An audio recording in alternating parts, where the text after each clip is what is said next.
They invited her only to twist her words, interrupting each time she made a strong point. Her calm smile never faltered for a moment as she delivered the response that millions would share. The studio lights burned hot and bright, casting harsh shadows across the daily dialogue's sleek set. The show's signature blue and silver backdrop gleamed under carefully positioned spotlights, making everything appear more polished, more perfect than it actually was. Michael Bennett adjusted his tie, ran a hand through his perfectly styled hair, then glanced at the monitors showing the audience filing in, his expression calculating, assessing. 15 years as America's most respected liberal talk show host had taught him how to read a room, how to gauge exactly what would play with the crowd that filled his studio each afternoon, hungry for confirmation that their worldview was the right one. His producer Alicia approached, tablet in hand, expression serious. "We're all set," she said quietly. Research team found some contradictions in her previous statements. Plenty of material to work with. Bennett nodded, didn't smile. This wasn't about enjoyment. This was about effectiveness, about ratings, about creating moments that would drive engagement, keep the daily dialogue trending in an increasingly crowded media landscape. Karoline Leavitt, he mused, the name itself carrying a certain Midwestern blandness that he found almost quaint. Young conservative spokesperson, rising star in right-wing circles, fresh-faced, earnest, predictable, or at least that's what the briefing notes said. Another voice in the endless parade of talking points and rehearsed outrage he had built a career on, exposing. He glanced at his watch. 20 minutes until they went live. The makeup artist approached, dabbed at his forehead as he continued reviewing the questions, the angles, the traps he had refined over years of confrontational interviews. 3 rows back in the audience, Claire Watson shifted in her seat, excitement mingling with anticipation as she whispered to her friend, "He always destroys these conservatives. I can't wait to see this one squirm." Around them, the audience buzzed, predominantly young, predominantly urban, predominantly aligned with Bennett's perspective. They hadn't come for dialogue, despite the show's optimistic title. They had come for demolition, for the reassuring spectacle of their worldview triumphant. Claire checked her phone. The show's social media accounts were already priming the audience. Today, Michael Bennett faces off with conservative spokesperson Karoline Leavitt on immigration, climate policy, and America's growing cultural divide. The implied promise was clear: another satisfying takedown, another clip to share, another reason to feel right. Backstage, in a small green room, Karoline Leavitt sat alone, reviewing her notes one final time. At 25, she was younger than most who entered Bennett's arena, but her expression carried a quiet certainty that belied her years. A production assistant had warned her in hushed, apologetic tones about Bennett's tactics, the interruptions, the traps, the carefully edited clips that would follow, designed to make her look foolish, unprepared, out of her depth. She had simply nodded, thanked him for the unnecessary warning. She had watched the daily dialogue before, understood exactly what she was walking into. Her phone buzzed with a message from her communications director. "Remember, stick to substance. Don't let him bait you into anger." She smiled slightly at the advice, slipped the phone into her jacket pocket. Anger had never been her style anyway.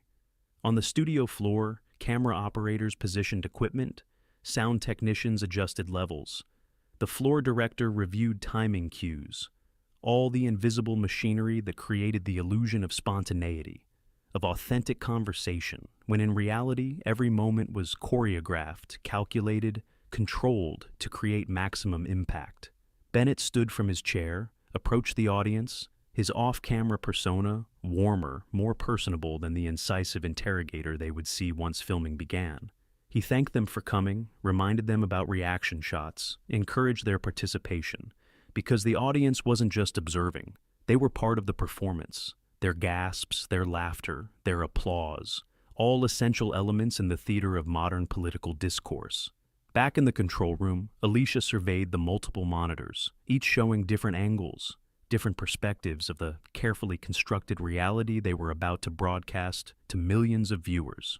"Ready the microphone levels," she instructed a technician. "Make sure we can control the mix." The subtle instruction was understood by everyone on the production team. They had done this before, knew exactly how to emphasize Bennett's voice while making his guests sound less authoritative, less confident, less credible. It wasn't cheating exactly, just production values. At least, that's what they told themselves. 5 minutes to air, the floor director announced. Bennett returned to his chair, reviewed his opening monologue, the jokes, the jabs, the framing that would set the tone for the confrontation to come. A makeup artist made final touches, a wardrobe assistant adjusted his lapel, the machinery of television humming around him, perfectly calibrated to create the illusion of effortless authority. Backstage, the production assistant approached Karoline with practiced professionalism. 2 minutes, Ms. Leavitt. She stood, smoothed her conservative blue blazer, checked her appearance one last time in the small mirror on the green room wall. Her expression revealed nothing of whatever nervousness she might feel facing one of media's most skilled and relentless interrogators. The assistant studied her curiously. They had seen many conservatives come through these doors, some combative, some nervous, some overconfident, all ultimately outmatched by Bennett's home court advantage. But something about this young woman felt different, unsettling almost. A calmness that seemed out of place given what was about to happen. 30 seconds, the floor director announced. The audience quieted, their anticipation almost tangible in the studio air. Cameras locked into position. Monitors displayed the opening graphics. The familiar theme music began, its driving rhythm building energy, creating momentum. Bennett straightened, adjusted his expression from relaxed to engaged. The transformation subtle but complete, from person to persona, from Michael to Bennett, the face of the daily dialogue, the voice millions trusted to confirm what they already believed about the world and everyone in it. Places, everyone, final seconds. Karoline waited at the edge of the set, out of camera range but ready, her breathing steady, her thoughts clear. She had prepared for this moment, not just with talking points and statistics, but with something Bennett might not expect, something his research team couldn't have found in her background, couldn't have prepared him to counter. The floor director's hand raised, then dropped in the universal signal. 3, 2, 1. And just like that. The daily dialogue was live. The machinery was in motion. The spectacle was beginning. But what no one in that studio realized, not Bennett, not the producers, not the audience eagerly awaiting another satisfying liberal victory, was that today's episode wouldn't follow the familiar script, wouldn't deliver the expected outcome, wouldn't reinforce the comfortable certainties they had all come to witness. Because sometimes, the most powerful moments happen when carefully constructed realities collide with unexpected truth. The cameras rolled, capturing every angle as Michael Bennett's practiced smile beamed into millions of homes. "Welcome to the Daily Dialogue," he began, his voice resonating with authority, "where we tackle the biggest issues facing our nation with honesty, with intelligence, with respect." The last word hung in the air, carrying a subtle irony lost on no one familiar with the show's format. The audience applauded on cue, cameras panning across their faces, capturing their enthusiasm, their anticipation, their certainty about what would follow.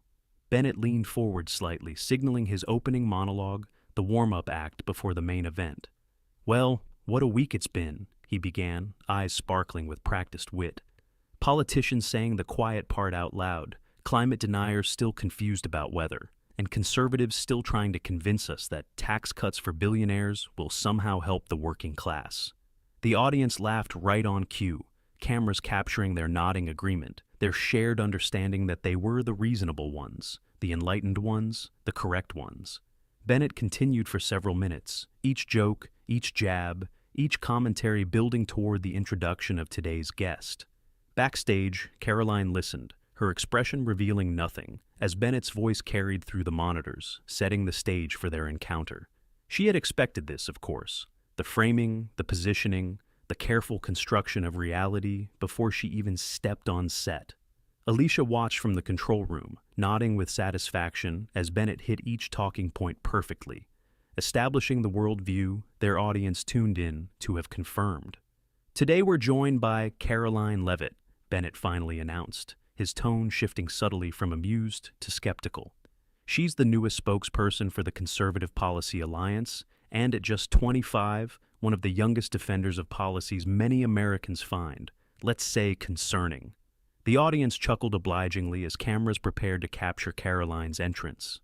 The floor director motioned her forward, lights intensifying slightly, creating the subtle impression of an interrogation about to begin. Karoline walked onto the set, her steps measured, confident, not rushed, not hesitant. Her expression pleasant, professional, as Bennett stood to greet her. Cameras catching the moment when liberal authority met conservative youth. The handshake was brief, formal, Bennett's smile not quite reaching his eyes. Karoline's grip firm, but not aggressive. The silent assessment already beginning. "Please, have a seat." Bennett gestured toward the guest chair, positioned slightly lower than his own, another subtle production choice designed to create psychological advantage. The audience watched attentively as Karoline took her seat, arranged her papers, smoothed her blazer, her demeanor betraying no nervousness, no awareness of the trap being set. "Thank you for having me, Michael," she said, voice clear, steady. "It's always important to have conversations across political divides, especially in these polarized times." Bennett nodded, his expression suggesting he found her opening statement quaint, perhaps even naive. "Yes, let's talk about those divides," he replied, leaning forward slightly. "Particularly your organization's stance on immigration policy, which many find problematic at best and, at worst, well..." His expression finished the sentence, implying conclusions too obvious to require verbalization. The audience shifted forward slightly, recognizing the opening move in a familiar game they had seen Bennett play many times before. Karoline nodded, taking the question without defensiveness, without reaction to the implied criticism. "I think it's important to clarify what our actual policy positions are, rather than how they're often characterized," she began, her voice measured. "Our approach to immigration focuses on border security, yes, but also on streamlining legal immigration pathways, modernizing asylum processes, and addressing root causes in origin countries." Bennett's expression shifted slightly. This wasn't the defensive response he had anticipated, not the reactionary talking points his research team had prepared him for. Alicia frowned in the control room, tapping instructions to Bennett's earpiece. More pressure needed, a different angle. He nodded imperceptibly, then interrupted. "But your organization has supported policies that separated families at the border, that cut refugee admissions to historic lows, that characterized immigrants in ways many Americans found deeply troubling." The framing was perfect. The trap clearly laid, the audience tensed expectantly. Cameras zooming in, capturing what should have been a defensive moment, a flustered response, an emotional reaction. But Karoline simply paused briefly, then responded without raising her voice, without changing her composed demeanor. "I understand that perspective, and there are legitimate criticisms of certain past approaches," she acknowledged directly, "which is precisely why our current policy framework focuses on balance between security and compassion, between sovereignty and humanitarian obligation." She continued outlining specific proposals for immigration courts, asylum officers, visa processing improvements, her command of details unexpected, her tone neither apologetic nor combative, just informative, substantive, clear. Bennett felt the interview slipping, from confrontation to conversation, from gotcha moment to actual substance. Not what the audience had come for, not what the producers demanded, not what his reputation required. He shifted tactics, interrupting again. "That sounds reasonable on paper," he said with a dismissive wave, "but in practice your policies have resulted in real harm to real people. Don't those consequences matter more than your theoretical frameworks?" The audience murmured approval, recognizing the familiar pattern, the moral high ground, the appeal to emotion, the framing that made conservative positions seem cold, theoretical, detached, while liberal concerns were human, practical, real. Karoline met his gaze directly. "Of course, consequences matter," she said, "and that's precisely why we need to move beyond simplified narratives to address the complex realities at the border, where both security failures and humanitarian concerns coexist." She began citing specific examples from border communities, statistics on human trafficking, asylum backlogs, court case timelines, unaccompanied minors, her knowledge clearly exceeding what Bennett had been prepared to counter. Alicia's voice was urgent in his ear. "Cut her off! Different topic." He was losing control of the narrative. Bennett nodded imperceptibly, raised his hand, interrupting again. "Let's move on to climate policy," he said, not even acknowledging her previous points. "Your organization has consistently questioned the timeline and approach of green energy transitions, despite overwhelming scientific consensus that immediate action is needed." The pivot was abrupt, obvious to anyone watching closely, but he needed to regain control, needed to find territory where he could corner her more effectively. The audience shifted their attention, ready for the next round of what they expected to be a decisive liberal victory. But something was different now, a subtle change in the energy, as Karoline nodded, remaining composed despite the transparent tactic. "I'm happy to discuss climate policy," she said, her voice still calm, still measured, "though I was hoping to finish addressing your previous question first." Bennett waved dismissively. "I think viewers understand your position," he said with practiced authority. "Let's focus on the climate crisis, which your organization has repeatedly downplayed." The stage was set, the confrontation building, the trap laid once more with practiced precision. But Bennett couldn't know that this carefully constructed moment was about to take an unexpected turn. Bennett leaned forward aggressively now, his patience visibly thinning as Karoline maintained her composure despite his transparent tactics. "Your organization continues to push for fossil fuel expansion despite overwhelming evidence that it's literally destroying our planet." His tone had shifted, abandoning the veneer of journalistic neutrality for something more pointed, more personal. The audience responded immediately, murmurs of agreement, nods of approval, as Bennett finally took the gloves off. Karoline didn't flinch, didn't shift, her posture remaining open, professional.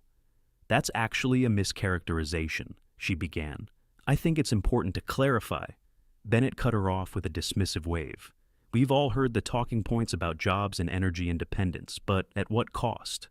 The interruption was deliberate, calculated, designed to prevent her from establishing any substantive counter-narrative.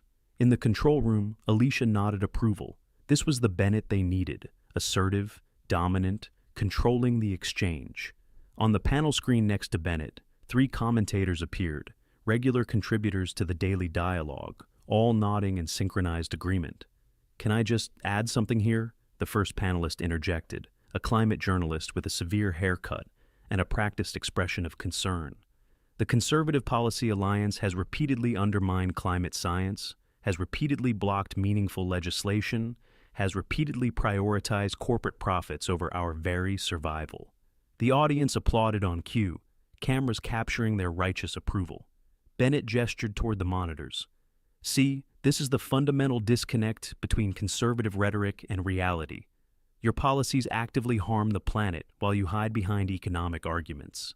Karoline waited calmly for the noise to subside, her expression neither defensive nor aggressive, just attentive, patient, focused. When there was finally a moment to respond, she began with the same measured tone. "If you'll allow me to address the actual policies rather than the characterizations, our approach focuses on technological innovation, market-driven solutions, and practical transition timelines that won't devastate working communities." Another panelist interrupted immediately, a professor with round glasses and a self-satisfied expression. "That's exactly the problem. These vague appeals to innovation while communities of color bear the brunt of environmental racism and climate damage. This isn't theoretical. These are real lives." The third panelist nodded vigorously, adding his own practiced indignation to the orchestrated pile-on. "And let's be honest, the Conservative Policy Alliance is funded by fossil fuel interests, so this concern for working communities rings rather hollow, wouldn't you say?" Around the studio, the audience responded with enthusiastic applause, clearly enjoying the spectacle of coordinated attack. Bennett sat back slightly, satisfied. This was the rhythm he knew well, the dynamic that had made his show a liberal institution, a safe space where conservative ideas were not just challenged, but demolished, systematically, conclusively. Karoline waited once again, her patience almost unsettling in the face of such coordinated hostility. "Actually," she said when given the briefest opening, "our funding is publicly disclosed and comes primarily from individual donors, not corporate interests. But more importantly, I'd like to address the concrete policy differences." Bennett interrupted again, more forcefully this time. "Look, We can debate funding sources all day, but the reality is your policies deny climate science, ignore experts, and will lead to catastrophic outcomes. His tone now openly contemptuous, the pretense of dialogue completely abandoned. Alicia's voice came through his earpiece. Perfect. Keep pushing. She's bound to crack. The audience was fully engaged now, leaning forward expectantly, waiting for the moment Karoline would falter, would show anger, frustration, defensiveness, would provide the emotional reaction that would become the viral clip, the shareable moment, the confirmation of everything they believed about conservatives. Young, female, unable to handle pressure. The floor director signaled for camera 3 to zoom in on Karoline's face, capturing every micro-expression, every hint of distress or agitation. But her features remained composed, her breathing steady, her focus unwavering. "I understand your perspective," she began again, "but if we're truly concerned about climate outcomes rather than political positioning, we should examine which approaches actually work." She began citing specific examples of failed climate initiatives alongside successful ones: technological breakthroughs, market adaptations, practical implementation challenges. Her knowledge detailed, specific, nuanced in a way that didn't fit the narrative Bennett had constructed so carefully. The second panelist interjected again. "These are just delay tactics, more conservative obstruction while the planet literally burns." His voice rose with performative outrage, and the audience immediately mirrored him with murmurs of agreement. Bennett seized the moment. "This is exactly the problem, isn't it?" he said, turning directly to the camera. "Young conservatives like Ms. Leavitt here, repeating the same tired talking points while offering no real solutions to the existential crises we face." The framing was perfect, dismissing her age, her perspective, her knowledge in one carefully constructed statement. Karoline finally shifted her approach, recognizing the pattern that was unfolding. "I notice," she said, her voice still calm but firmer now, "that when I offer specific policy details or try to correct mischaracterizations, I'm interrupted with generalizations. Do viewers deserve a more substantive discussion than this?" The statement hung in the air, a direct challenge to the show's format itself, to Bennett's entire approach, to the choreographed spectacle masquerading as dialogue. The control room erupted in urgent whispers, Alicia's voice sharp in Bennett's ear. "Shut this down now. Don't let her reframe the conversation." Bennett's expression hardened, his smile tightening into something that no longer pretended to be friendly. "That's a convenient deflection," he said. "But let's talk about your organization's position on renewable energy subsidies, which your website explicitly opposes." The pivot was obvious, desperate almost, an attempt to regain control of a conversation that was slipping from his carefully structured format. Karoline nodded, acknowledging the question, but before she could answer, the first panelist jumped in again. "It's actually worse than that. Their policy brief specifically calls renewable energy mandates government overreach, while conveniently ignoring the massive subsidies fossil fuels receive."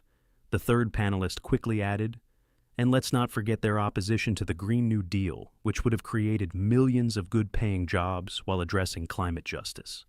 Bennett nodded along, satisfied, as the panelists performed their roles perfectly, creating the impression of overwhelming consensus against a single, isolated conservative voice.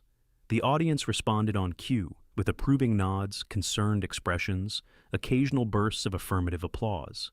"Exactly," Bennett said, turning back to Karoline. "How do you justify these contradictions, these obvious double standards, these policies that demonstrate clear disregard for our planet's future?"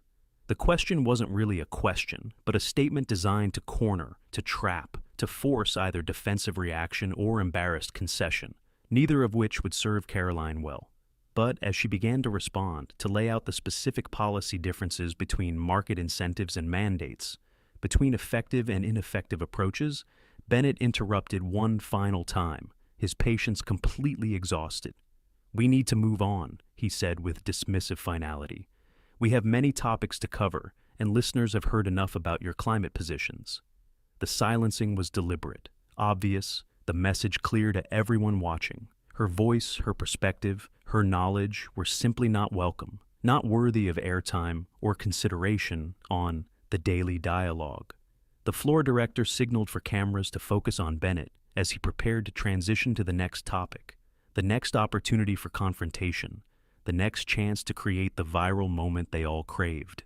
But something unexpected happened, something that wasn't in the script, something that would transform not just this interview, but the entire conversation that followed. Before Bennett could move to his next topic, before the cameras could shift away, before the moment could be lost forever, Karoline Leavitt did something unexpected, something the production team, the audience, and Bennett himself were completely unprepared for. She spoke anyway, her voice clear, steady, unflinching. "Actually, Michael, I'd like to finish my thought."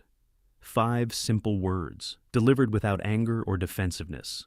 Just quiet determination that somehow cut through the carefully constructed architecture of the entire show.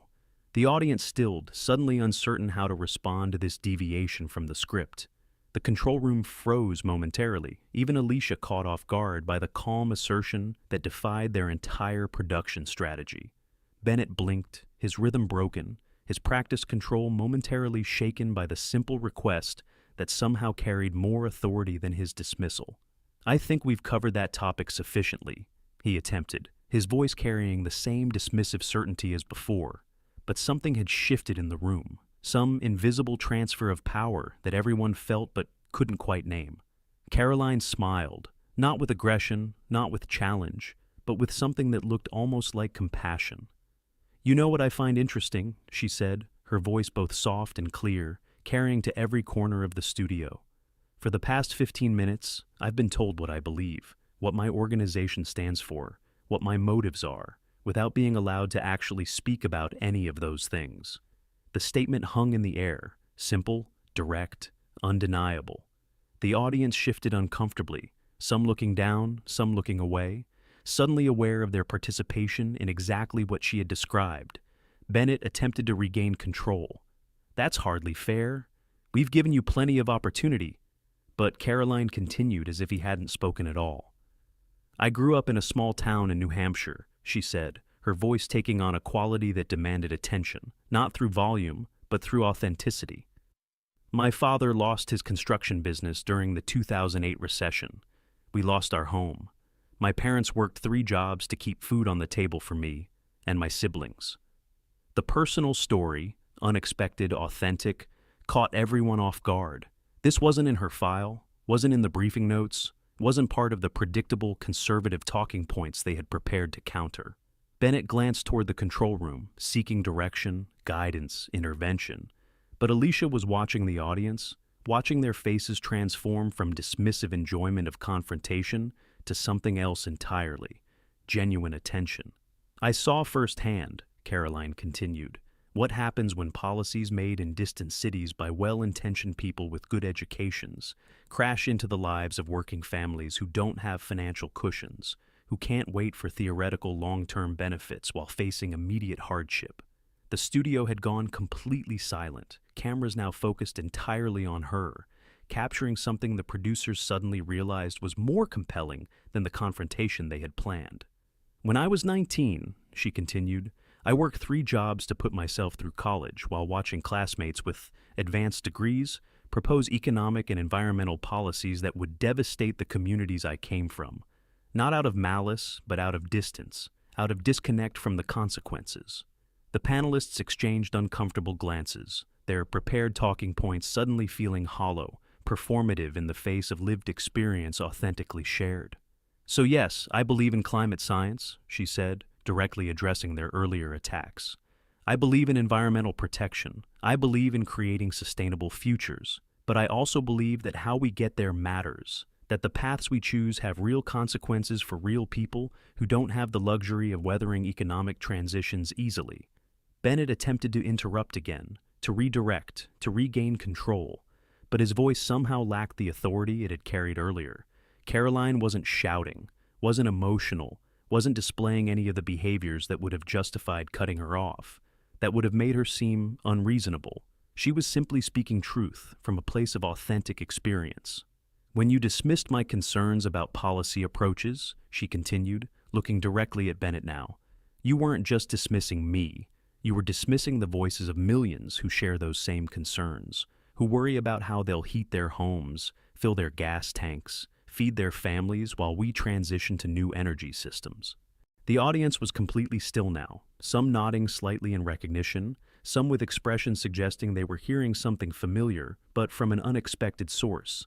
In the control room, Alicia watched the real-time social media response exploding across platforms, not with the outrage they had anticipated, but with something far more powerful, genuine engagement across political lines.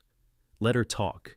Keep the cameras on her," she instructed urgently, recognizing that something rare, something valuable, something real was happening before their eyes.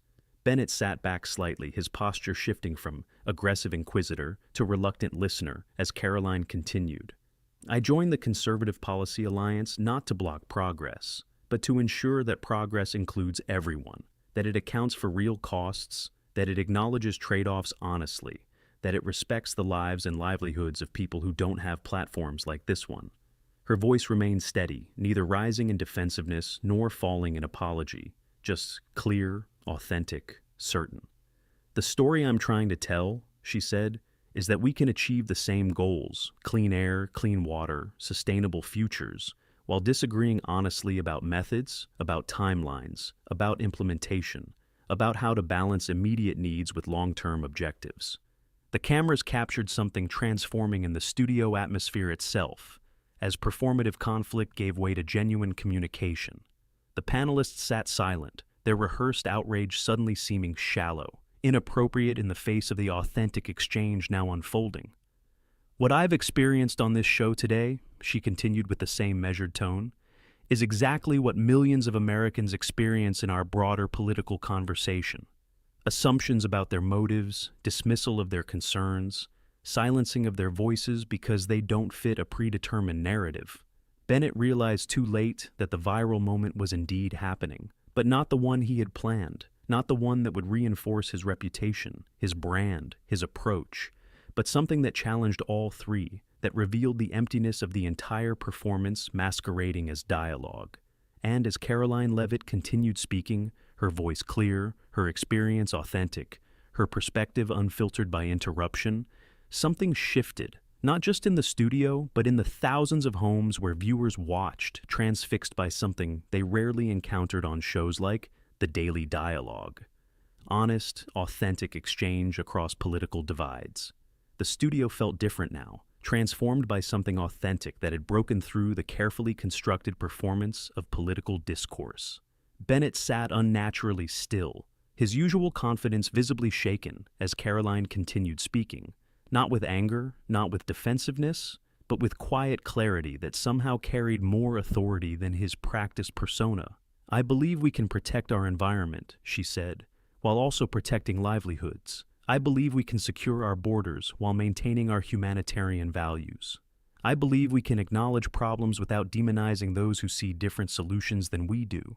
The audience watched, transfixed, their expressions shifting from the smugness of an anticipated takedown to something more complex, more thoughtful, more engaged. Cameras moved between their faces, capturing the transformation in real time as performance gave way to participation in something unexpectedly meaningful. In the control room, Alicia stared at the social media feeds exploding across multiple monitors, the hashtag #LetHerSpeak. Trending as clips from moments earlier, spread with unprecedented speed, comments flooding in from unexpected sources, from people who never engaged with the show, from across political spectrums. "This is what political discourse should be," someone had written, their comment already gaining thousands of likes. "Why don't we ever get to hear these perspectives without the shouting, without the interruptions?" Bennett glanced toward the monitors, saw what was happening, realized the show had slipped completely beyond his control, beyond the familiar format, beyond the safe, predictable confrontation that had built his reputation, his career. Karoline seemed to sense the shift, not with triumph, not with vindication, but with quiet acknowledgement of the opportunity suddenly present to have the conversation that mattered, the one beneath the performance. "When we reduce complex policies to simplistic moral labels," she continued, "we lose the chance to find actual solutions, to build meaningful consensus, to address the real challenges facing Americans who don't have the luxury of ideological purity, who need practical, workable approaches." The first panelist opened his mouth to speak, then closed it again, recognizing that his prepared talking points, his rehearsed outrage, would now seem exactly what they were: performance, not substance. The second panelist looked down at his notes, suddenly uncomfortable with the role he had played in the attempted silencing of a voice that deserved to be heard. The studio audience shifted in their seats, some leaning forward with genuine interest, others looking slightly ashamed at their earlier participation in what now seemed a shallow exercise in the confirmation bias. "I didn't come here expecting fair treatment," Karoline acknowledged with surprising candor. "I've watched this show. I understand its format. I know the role I was meant to play in today's entertainment." The directness of her statement left no room for denial, no space for pretense that what happened on The Daily Dialogue was anything other than what she described. Bennett attempted to regain footing. "That's hardly fair," he started. "This show has always provided a platform." But his words sounded hollow even to himself, lacked the conviction that usually carried them to approving audiences and nodding guests. Karoline smiled, not unkindly. "There's that word again. Fair," she noted. "And maybe that's really what we should be talking about. What fairness actually looks like in our political discourse, in our policy debates, in our shared national conversation." The camera operators exchanged glances, recognizing they were capturing something rare, valuable, authentic. The controlled confrontation had given way to genuine exchange, to real dialogue, to something that actually mattered. The floor director stared at her clipboard, the remaining segments carefully planned with gotcha questions, with traps, with setups, all designed to create viral moments of conservative discomfort, all now completely unusable in the new reality unfolding before them. "What if," Karoline continued, "we actually listened to each other? What if we acknowledged the legitimate concerns on both sides of policy debates? What if we recognized that most Americans, regardless of political affiliation, want similar outcomes, even when they disagree on methods?" Bennett shifted uncomfortably.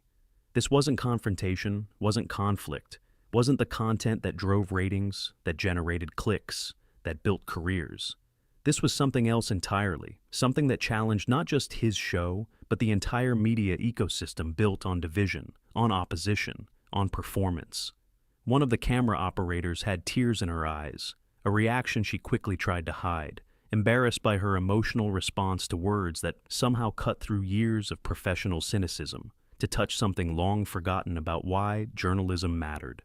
The third panelist finally spoke, but not with the rehearsed outrage that had characterized earlier contributions.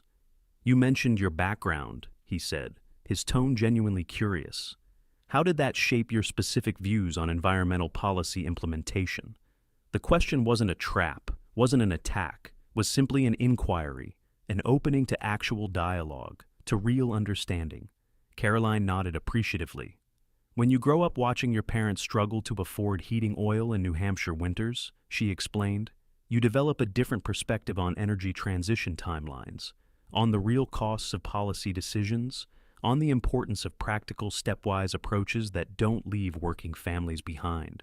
Bennett watched as his show transformed before his eyes, as the audience engaged, not as partisan observers of political combat, but as citizens genuinely interested in understanding complex issues from multiple perspectives. Alicia's voice came through his earpiece, not with directives for confrontation, but with simple production guidance. "Let this happen. The social media response is unprecedented. Viewers are actually increasing mid-broadcast. We're reaching demographics we never touch." She sounded almost in awe at the metrics unfolding across her screens, at the engagement surging beyond anything they had seen in the show's history. The second panelist leaned forward, building on his colleague's question, asking about specific policy alternatives, about practical implementation approaches, about the nuances deliberately obscured by the usual political performance. And Karoline responded, with detailed knowledge, with practical examples, with candid acknowledgement of trade-offs, of challenges, of legitimate concerns that existed on both sides of complex issues. The audience was completely transformed now, their expressions thoughtful, engaged, respectful, as performance gave way to participation in something that actually mattered. Bennett felt something shift within himself, a reluctant recognition that what was happening, while threatening everything he had built, was also revealing possibilities he had long ago abandoned for what political discourse could be, for what media could contribute, for what conversation could accomplish when it transcended performance, when it embraced authenticity, when it prioritized understanding over division. And as the segment continued unfolding in ways no one had anticipated, cameras captured not just the conversation, but the transformation itself. The moment when political theater gave way to genuine exchange, when pre-formulated talking points surrendered to authentic dialogue, when the daily dialogue finally lived up to the name it had only pretended to deserve. Beyond the studio walls, beyond the lights, cameras, and microphones, something extraordinary was happening across digital landscapes and living rooms as screens lit up with an unexpected revelation. The moment Karoline refused to be silenced, when an authentic voice broke through performance, had escaped the confines of the daily dialogue and spiraled outward with unprecedented speed. Megan Taylor, the network's social media director, stared at her monitors, watching metrics explode beyond anything she had seen in 15 years of digital media.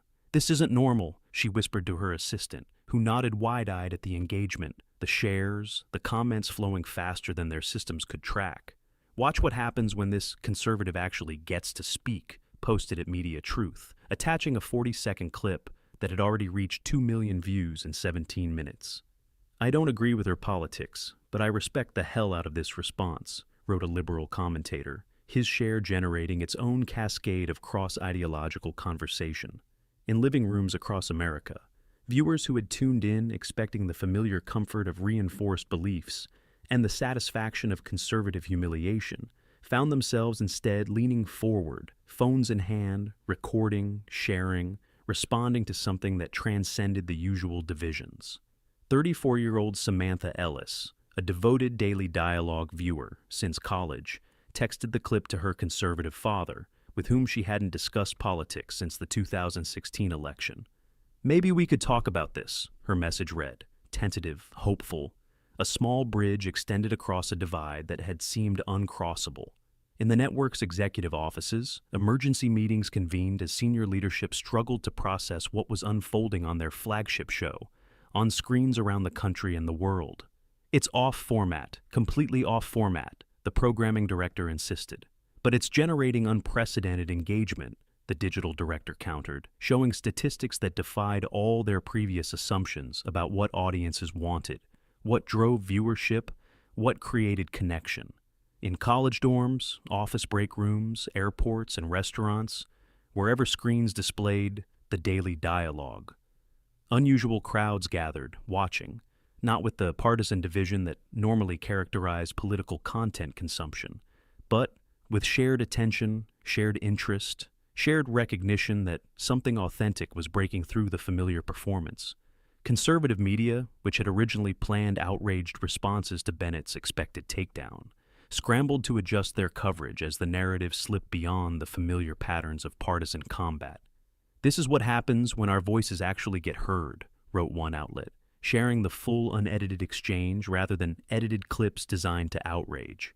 Liberal publications, normally aligned with Bennett's perspective, found themselves in unfamiliar territory, acknowledging the power of Karoline's authentic voice, the legitimacy of concerns normally dismissed, the possibility that different viewpoints deserved actual consideration. "A lesson in listening," read an unexpected headline from a progressive news site, as the boundaries between media ecosystems, normally strictly enforced, suddenly blurred in an unprecedented moment of shared attention. Todd Wilson, Bennett's longtime producer who was off today, watched from home, his phone exploding with messages, questions, observations about what they were all witnessing. For 15 years, they had perfected the formula: confrontation, conflict, confirmation, giving audiences exactly what they thought they wanted: reinforcement of existing beliefs, validation of partisan perspectives, the emotional satisfaction of opposition demolished. And in one unplanned, authentic moment, Karoline Leavitt had revealed the emptiness, the shallowness, the ultimate futility of that entire approach.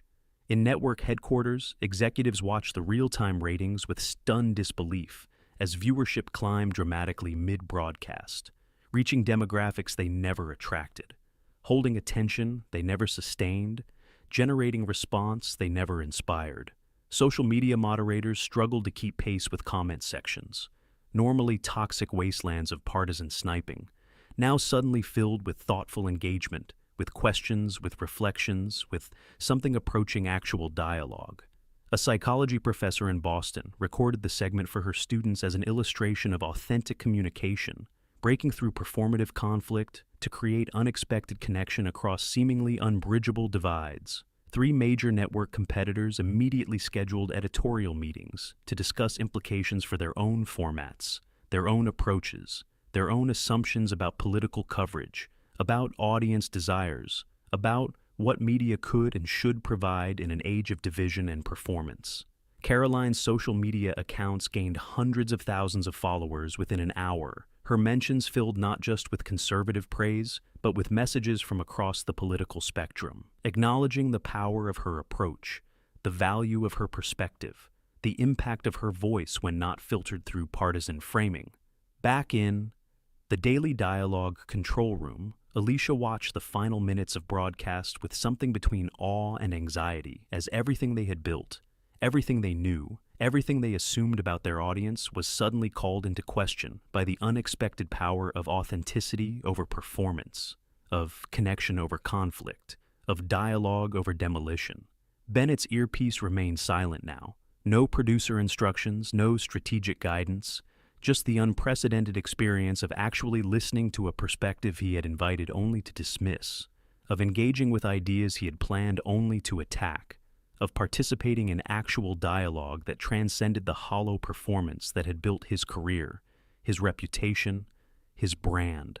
Network phones rang constantly now, interview requests pouring in for Karoline, not just from conservative outlets, but from across the media landscape, producers, directors, hosts, all sensing something important had happened, something that required follow-up, something that might even require change in their own approaches, assumptions, and formats. The segment, designed to create viral moments of conservative discomfort, had indeed gone viral, but for reasons no one had anticipated, no one had planned, no one had believed possible. In the artificial landscape of political media, a 25-year-old conservative spokesperson with an authentic voice and lived experience had broken through the carefully constructed architecture of performative discourse to remind everyone watching, everyone sharing, everyone responding what real conversation, what genuine exchange, what actual dialogue could look like, stripped of performance, infused with authenticity, grounded in respect. And as the broadcast finally ended, as cameras stopped rolling, as microphones went dead, as the studio audience filed out in thoughtful silence rather than satisfied enthusiasm, the digital cascade continued to build, to spread, to transform.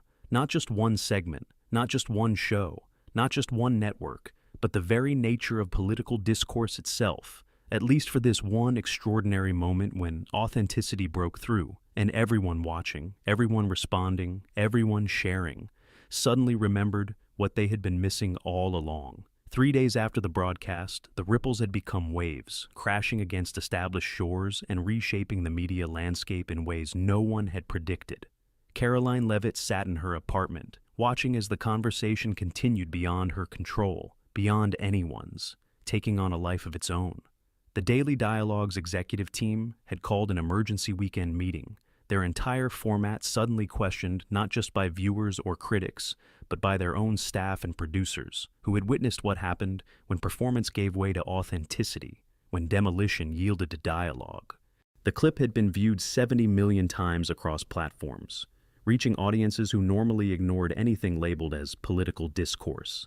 Media analysts wrote lengthy pieces about the hunger for authentic exchange revealed in those unscripted minutes when a young woman refused to be silenced, refused to play her expected role in political theater.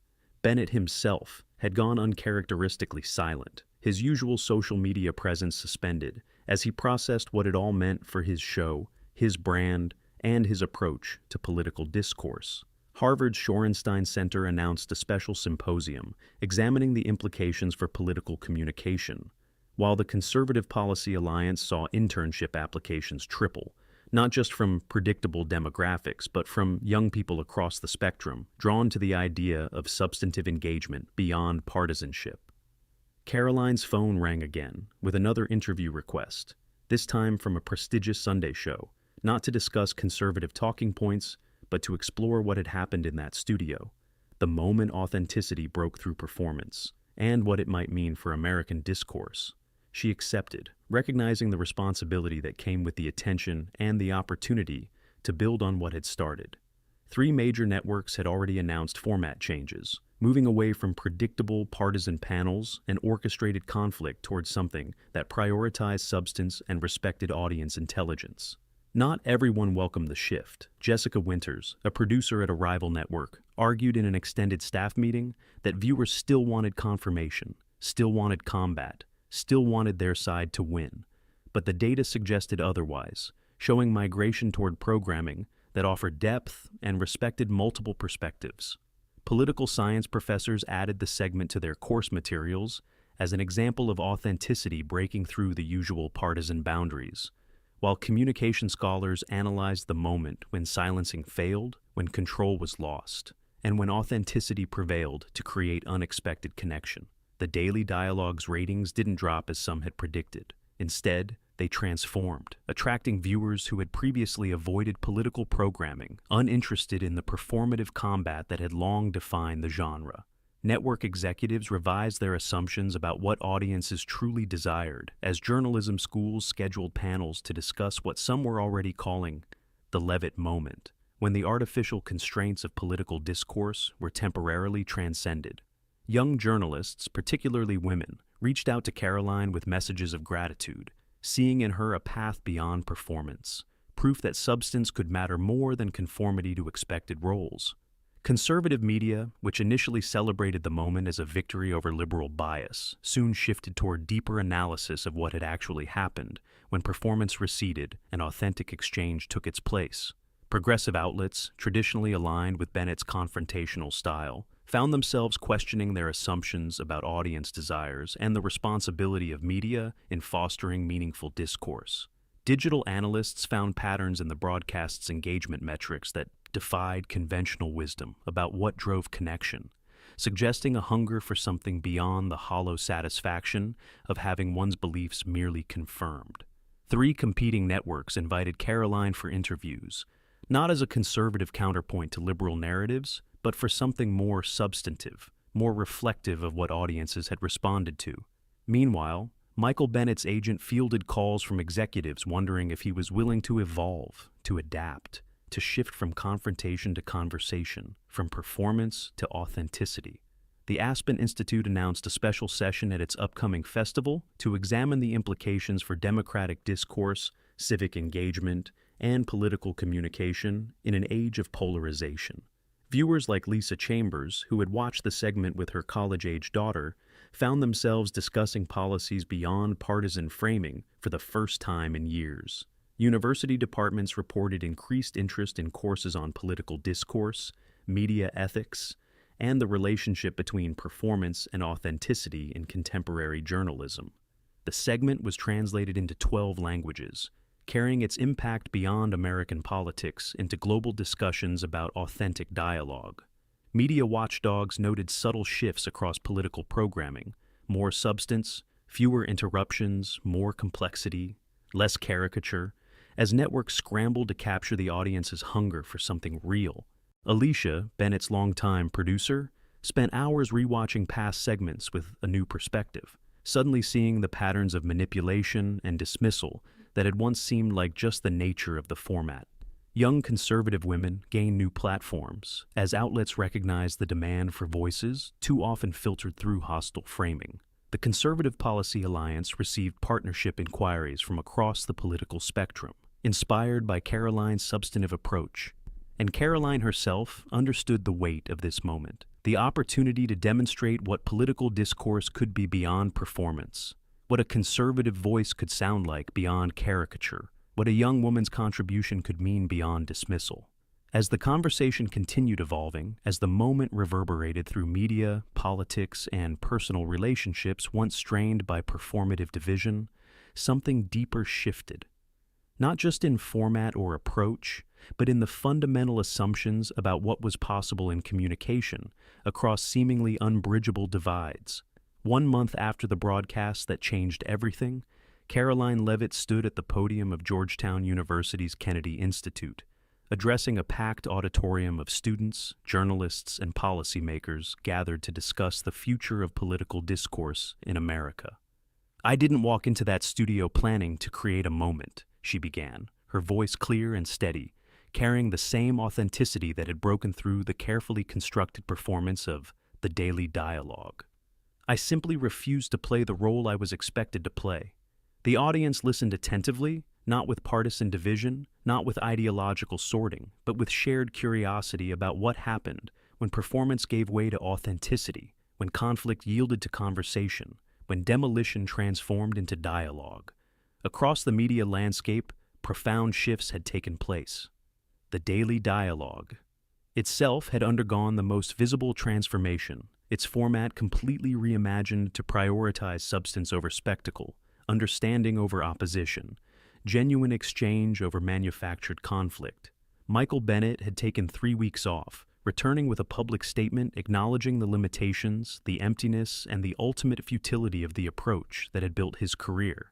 "I've been asking myself," he wrote, "whether I've been contributing to understanding or merely to division, whether I've been illuminating issues or merely exploiting them for ratings, for relevance, for reassurance." His honesty, unexpected and uncharacteristic, had itself gone viral, generating responses from colleagues, competitors, and critics, all recognizing something important in his willingness to reconsider, to evolve, to acknowledge the limitations of approaches previously unquestioned. The network's ratings had transformed, not diminished as some had predicted, but shifted dramatically in composition, drawing viewers who had previously avoided political programming entirely, finding nothing of value in partisan combat, nothing of substance in performative conflict. Media competitors had followed suit, revising formats, approaches, and assumptions about what audiences wanted, what engagement meant, and what responsibility they bore to democratic discourse beyond simple confirmation of existing beliefs. Karoline continued her address, sharing observations about what happened when an authentic voice broke through the artificial constraints of political performance. "I believe Americans are hungry for substance, for sincerity, for respect," she said, "for conversations that acknowledge the complexity of issues beyond partisan framing, for voices that speak from lived experience rather than rehearsed talking points, for exchanges that seek understanding rather than merely victory." The audience nodded, some taking notes, some recording, some simply absorbing the possibility of political discourse beyond the familiar patterns of division. Georgetown's Institute had created a new fellowship program, examining the relationship between authenticity and engagement, between substance and audience response, between format, and the democratic function of media in the contemporary landscape. Applications had flooded in from students across the political spectrum, seeking to contribute to the evolution of political communication beyond performance, beyond polarization, beyond the artificial constraints that had limited discourse for so long. The Conservative Policy Alliance had expanded, creating dialogue initiatives and partnerships with organizations across the political spectrum, focused on specific policy areas where different perspectives could contribute to more robust, more effective, and more inclusive solutions. "What I've learned," Karoline reflected, "is that Americans aren't as divided as our political media has portrayed. Our disagreements are real, our perspectives differ, our priorities sometimes conflict. But beneath these differences lies a shared concern for our communities, for our country, for our future that transcends partisan framing." Michael Bennett now appeared weekly in a completely reimagined format, featuring extended conversations with diverse perspectives, focused not on generating conflict, but on understanding, not on confirming bias, but on exploring complexity, not on demolishing opposition, but on discovering areas of potential consensus beyond partisan division. His ratings initially dropped, then climbed, attracting viewers who found value in substance, in authenticity, in respect, elements that had been absent from the previous format. Nielsen data revealed surprising patterns as political programming across networks shifted toward substance, toward authenticity, toward genuine exchange, attracting audiences previously disengaged from political media, finding nothing of value in the partisan performance. Academic research confirmed what viewership suggested, that hunger for authentic discourse, for meaningful exchange, for respectful engagement with complex issues transcended partisan division, and was shared by Americans across the political spectrum who had simply abandoned media landscapes that offered only confirmation or combat. 3 major universities had created research initiatives examining the implications for democratic discourse, for civic engagement, for political communication beyond polarization, beyond the artificial constraints of format that had limited exchange for so long. What if we created media environments, Karoline suggested, that rewarded substance, that prioritized understanding, that valued authentic voice over rehearsed performance, that acknowledged the complexity of issues beyond simplistic partisan framing, that actually contributed to democratic function rather than merely exploiting division? When she stood in that studio, she reflected, refusing to be silenced, refusing to perform the expected role in political theater, she wasn't thinking about changing the media landscape. She was simply insisting on being heard, on speaking truth from lived experience, on bringing authenticity to a conversation that had been entirely performative. The moment had inspired young conservatives, particularly women, to claim their voice, to demand a hearing, to break through the dismissive framing, the silencing tactics, the performative contexts designed to diminish rather than illuminate perspectives. But more significantly, it had inspired media executives, producers, and hosts to reconsider fundamental assumptions about political communication, about audience desires, about their own responsibility to democratic discourse, beyond ratings, beyond relevance, beyond reassurance. We have an opportunity now, Karoline concluded, to transform how we talk to each other, how we listen to each other, how we understand complex issues, beyond partisan frameworks, beyond political theater, beyond the artificial constraints that have limited genuine exchange for far too long. The audience rose in a standing ovation, not with partisan enthusiasm, not with ideological sorting, but with shared recognition of possibility.